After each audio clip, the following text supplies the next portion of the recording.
मुझे संज्ञान में आया है कि कुछ राज्यों ने अपने स्तर पर इसका नाम बदलने की भी चेष्टा की है। मैंने अधिकारियों को स्पष्ट निर्देश दिया है कि माननीय प्रधानमंत्री जी द्वारा इनिशिएट किए गए इस प्रोग्राम में यदि कोई भी राज्य सरकार इस तरह से नाम बदल करके उस मिशन को लागू करने का प्रयास करेगी तो भारत सरकार उसमें सहायता देने में असमर्थ रहेगी, हम नहीं कर पाएंगे। हमने स्पष्ट रूप से ये बात कही है। उन्होंने जो मुझे जानकारी दी थी उसी के परिप्रेक्ष्य में और जो मैंने गवर्नर साहब का स्पीच विधानसभा का रिकॉर्ड पे सुना है उसके आधार पर ही मैंने ये कहा है कि नाम बदलने की कोशिश की गई है जिसको भारत सरकार कतई स्वीकार नहीं करेगी। And we have duly expressed our concern to the state government and the officials both. আমরা মাননীয় মুখ্যমন্ত্রীর নেতৃত্বে প্রতিটা বাড়িতে আমরা বিশুদ্ধ পানীয় জল পৌঁছে দিচ্ছি মানুষের জন্য। পশ্চিমবাংলার মানুষের প্রতি পশ্চিমবাংলার মাননীয় মুখ্যমন্ত্রী মমতা বন্দ্যোপাধ্যায়ের কমিটমেন্ট আছে, সেটা প্রমাণিত। গত বিধানসভা নির্বাচনেও প্রমাণ হয়েছে আমরা মানুষকে পরিশুদ্ধ পানীয় জল দিতে বদ্ধপরিকর মাননীয় মুখ্যমন্ত্রী মমতা বন্দ্যোপাধ্যায় लीडरशिप। जो विश्व ने हमसे अपेक्षा 2030 में की थी यूनाइटेड नेशंस ने, हमने उसको 2019 में 11 साल पहले अचीव किया।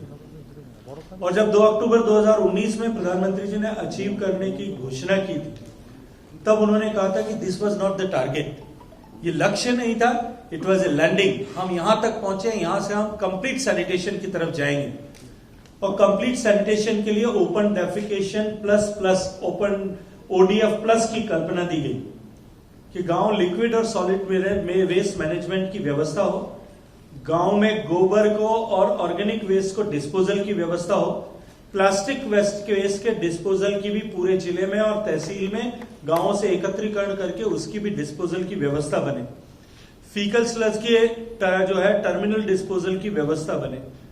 इसके ऊपर काम करना देश में प्रारंभ किया। इन दोनों योजनाओं की समीक्षा, इन दूसरी जो मैंने जल जीवन मिशन की चर्चा की, SBM2 की चर्चा आपके सामने की, देश भर में इसकी प्रगति की समीक्षा। और जैसा मैंने कहा कि कुछ राज्यों ने एक्सेप्शनली अच्छा काम किया लेकिन कुछ राज्य शायद काम नहीं कर पा रहे, उनके सामने चुनौतियां हैं, कुछ लेट स्टार्ट किया है, कुछ अन्य तरह के विषय हो सकते हैं। और ये दोनों ही सब्जेक्ट ऐसे हैं जो as per constitutional framework they are the subjects from the state list.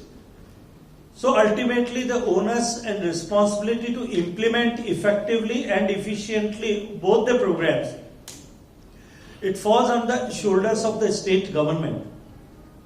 So in this series and we have made a practice to review with all the states, and in spite of calling the states to Delhi, under the leadership of Honorable Prime Minister, we have envisaged that we go to the state on the regional centers, call the states there, we discuss thoroughly with them, उनसे चर्चा करें और चर्चा करके उनके साथ में जो समस्याएं हैं, क्यों वो प्रगति नहीं कर पा रहे हैं, कैसे और ज्यादा इफेक्टिव प्रोग्रेस हो सकती है, इसके बारे में उन साथ में बैठ के चर्चा करें